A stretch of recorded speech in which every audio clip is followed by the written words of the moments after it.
and gentlemen, this is Weston Martinez and my good friend Texas Ag Commissioner Sid Miller. Sid, how you doing? Good. We're here with Jeremy Storey.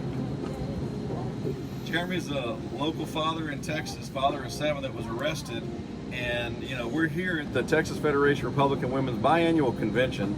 And Commissioner Miller and I, we're having us a lunch with our good friend here, Jeremy Storey, hearing about what took place and just the atrocity about this man, how he was arrested weeks after he spoke to a school board here in Texas. Folks, we ain't even in California.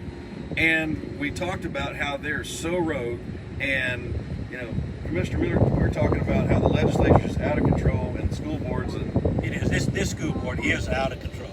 This man, father of 7 kids, went to petition his government, which is perfectly legal. Open meeting of his local school board, speaking in the public comment period. They didn't like what he had to say. They shut him down, threw him out. 30 days later, arrested him. People, our freedoms are being eroded. They're just being taken away. Our liberties are crashing.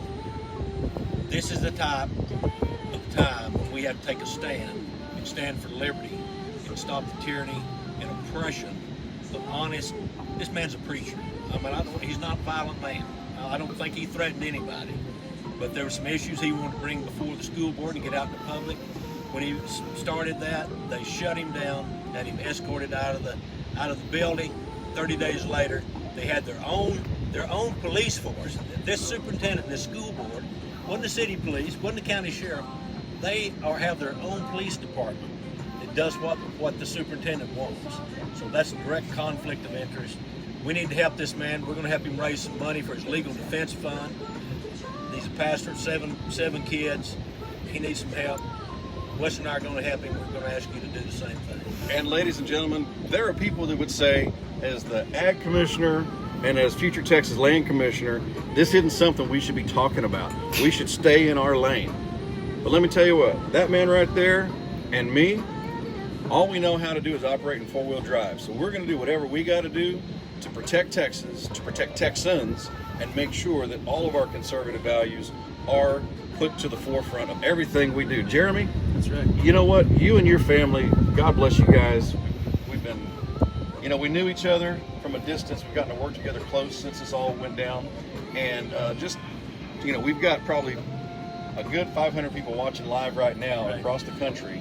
Right. And tell them just what happened, break it down real quick. Yeah. And just Tell your story. why they Sure. should you. Yeah. I mean, I think it's really appropriate that we're at the Texas Federation of Republican Women's right now. You got women all in this conference center here at Kalahari, and what I was basically speaking up for was women's rights. A particular woman's rights who was making credible claims and had credible proof, still has it, and had filed a police report, had a protective order for family violence against our superintendent because she said he assaulted her because she was pregnant with his child. And she showed me the sonogram, she showed me the text messages where he threatened her before he did it, and then he went over there to assault her to keep his job, to not only just assault her, but to actually take care of his own child, basically when she wouldn't get an abortion. So I was advocating for a woman's rights, which is what we're here for today, the Texas Federation of Republican Women's Conference. And so when I spoke out about a woman's rights, and the fact that some of the school board members, about 5 of the 7, were basically trying to cover this up and trying to keep it hush-hush, that is when they came against me. And when I basically was speaking at a board meeting and I gave an example they didn't like. And so as a result, they literally drugged me out with the police. I was not screaming. I was basically talking in a quieter voice than I'm speaking to you right now. I had a laptop in my hands, reading word for word, and they literally took 2 guys and put them on either arm and drugged me out of the meeting, down a hall, across the cafeteria, and pushed me out the front door. And I did not hear from them for a month or so until all of a sudden they showed up at my house threatening me and one of my children for arrest. I was not the only person arrested, though. That's the second thing I want you to know. There was another gentleman who was simultaneously arrested in some weird sting operation, right, by the district, coordinated by the district, through the sheriff's office of Williamson County. They showed up at his house.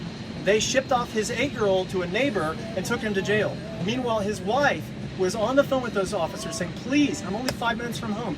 Let me come and get my kid. Don't just send him to the next door neighbor's house. But they didn't, because I believe they were trying to make a punitive action on a late Friday afternoon arrest to keep us in jail overnight because there was no magistrate there. They lied to us and told us there was going to be one there. Once we got in the jail, they closed the door and said, I think you've been misinformed. You're going to be here all night. And the community rallied. Thank the Lord for that. And I mean that. I'm a man of faith, and I'm thankful to the Lord because I know He is the King of Kings and the Lord of Lords. He's the ultimate adjudicator over all of this. And so when we were in jail, the community rallied and overnight held a prayer vigil. People from all over came to be a part of that vigil, to help raise money, to help us get a lawyer, and to help us get basically out the next morning. And so that's a lesson learned that we can learn here at the Texas Republican Women's Federation meeting, that first off, Republicans are for women's rights, but second off is to know that if we don't speak, then this sort of thing happens. But when we do speak out, we exercise peacefully, and respectfully our freedom of speech, we can stop things like this from happening. When we are afraid and we hide or we don't speak up what we really are thinking and feeling on the inside, what happens is evil reigns. And the reason I'm standing here and not in jail right now, and the reason why I'm able to speak to you, is because of so many people across Texas who are saying enough is enough.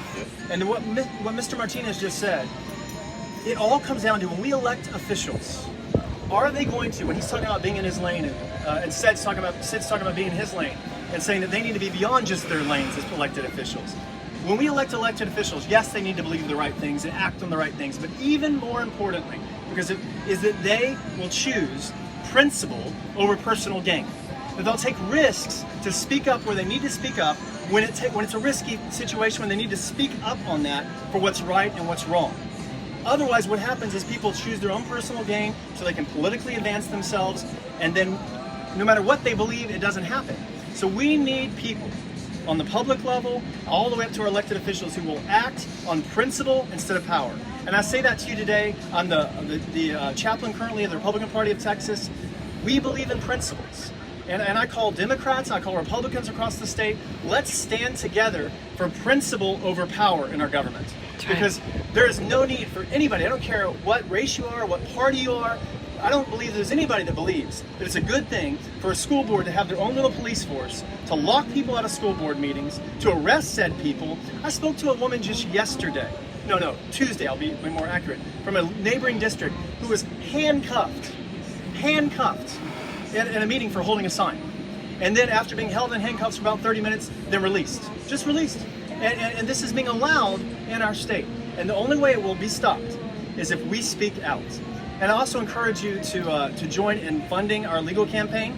You can find it at Rise for Students, not the number 4, but the word for, F-O-R, Rise for Students, R-I-S-E, for students.org. And if you go there, you'll be able to give donations, and it will all 100% go to our legal defense and legal protection to make sure that this stops in our district and across our state and hopefully even across the country, because at the same time this story broke, our national leaders are concocting a plan, literally. Biden and A.G. Garland are concocting a plan to blame parents for speaking up at school board meetings and saying that we're violent. Not in Texas. We're not violent. We're just simply exercising our free speech rights. And then it comes out, we find out through a whistleblower, that actually it wasn't the National Association of School Boards that initiated it, but it looks like it was someone within the Biden administration who then got the NASB to then pass it back to Biden to make it sound like it was coming from a nonprofit organization. We need to be aware that these stories you hear, sometimes in the news, are not accurate. I know in my situation, I can tell you for sure, that the press releases that the district was putting out were not accurate to the situation. They were not telling the full truth. And the way that we get over that is when we all join together and speak out, and we elect people who will be principled rather than just preserving their own power.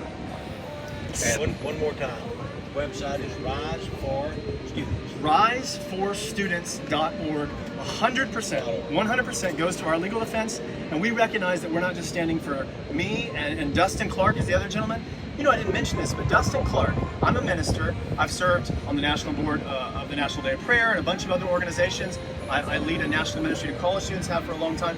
Dustin, the other gentleman arrested, we're not people that are on the fringe or that are being angry or mean or somehow they might try to paint us. Dustin is a veteran. He's was an Army officer, an Army captain, and now is a businessman. That's the types of people that were just arrested in this state. If Texas, listen, if Texas falls, if we allow stuff like this in our state, we are the firewall for our country right now to stop this sort of thing from spreading everywhere. If we don't speak up, Texans, if we don't speak up, and we allow this to happen here on all the issues, school boards is one of them, and we allow people like Terry McAuliffe in Virginia to say things like, parents don't have a role in choosing what goes on in their schools. Texas, you are the place to stop this. We must speak up. We cannot head for the hills. We must speak up with the ballot box, but also with our own voices and all of our local legislators. And what's happening to the trustees at that school, Jeremy? The trustees, I mean, man, it just goes on. While they were blocking us out of the school board meeting, so I came back a month later after they pulled me out of the other one and just simply tried to go in to testify again. And they positioned police officers at the front door of the board meeting. I am not kidding you. Blocking the doors to keep parents out. There were parents up and down the hallway trying to simply walk into a Texas public meeting, which is guaranteed right by the Texas Open Meetings Act. And they had blocked us out and weren't allowing us in because they were trying to control the narrative. That's my belief. And this is not in Russia somewhere. This is in Round Rock, Texas, right next to Austin. And so when that was not enough, while they blocked us out, 2 board members, Daniel Bone and Mary Weston, who were standing for the truth, walked out of the board meeting and said, we're not going to participate in illegal activity that violates the Texas Open Meetings Act. So they leave. The remaining 5, you know what they did? While they have the police officers keeping me and other parents out, and 2 board members walk out, the remaining 5, I kid you not, you could not make this up. Well, I guess you could, but I'm not. It's all in the news. They voted in a tax increase. They voted in a tax increase, and they did it illegally because they didn't have 60% of the board voting. And so when my friend stood up and said that was illegal, they then pulled him out with police officers and arrested him a few days later, the guy I was talking about. That was his crime. He was telling people, you can't do that. That's illegal.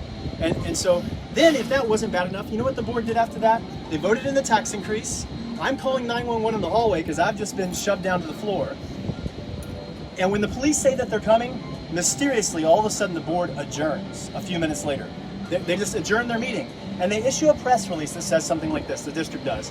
We had to adjourn the meeting because we could not do business. Now, mind you, they had just seconds earlier passed a tax increase. It's one of the most significant things a school board can do.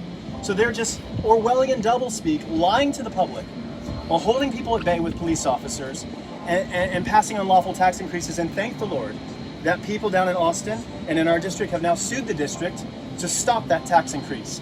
Those 2 board members, right after that, were censured. I kid you not, censured, tried to be censured by the other 5. They basically tried to pass a censure resolution after all this happened, saying to those 2, you cannot come on any campus in the district, i.e., you can't come to board meetings. Yes, we know you've been elected by the public, but we've decided, that's a little 5, that you guys shouldn't be in a board meeting. They actually have this. It's on, you can go to the Round Rock ISD website, look at the agenda, you can see the censure resolution. It literally attempted to basically depose 2 sitting elected officials with the other 5 just with a simple majority. That is not how America operates, certainly not how Texas operates. Not at all. And they're fighting back also. So what those 2 board members did is they went and filed a lawsuit, which is currently pending, and got an injunction against those 5. Had they not done that, then we would have seen in Texas 5 school board members literally kick 2 others off the board. What if in the Texas legislature, all of a sudden, just some of the people decided to vote and say, you know what? All you guys and gals over on that side of the room, you're out of here. We don't care that you got elected in your district. You must leave because we've simply outvoted you. Mm-hmm. That is not okay, as long as people are being lawful, right? I don't mean when they leave their jobs, but I mean, if they're being lawful, they get to stay there, they got elected. They took an oath of office. State, right? Yeah. This is what we're dealing with in our state. And so you can see, folks, look, whether we're talking about the border or whether we're talking about federal overreach, Texas is the first and last line of defense. Jeremy, give them the website one more time. RiseForStudents.org gives you the opportunity to make a donation to join with a lot of other Texans to defend us against the school board and also to defend your rights to make sure that this does not spread. And you can visit my website at westonfortexas.com and follow me on social media, and we'll post some stuff about Jeremy and what's upcoming. And Sid, if you'll close us out. Ladies and gentlemen, our freedoms and our liberty are under attack in our own backyard. Round Rock, Texas. I'd have never thought it. Go to his website, get involved, share this video, send it to your friends. Go to his website, make a donation, rally your troops. We need you more now than ever. Sid Miller, Facebook/Miller for Texas. And WestonForTexas.com. God bless you. God bless Texas.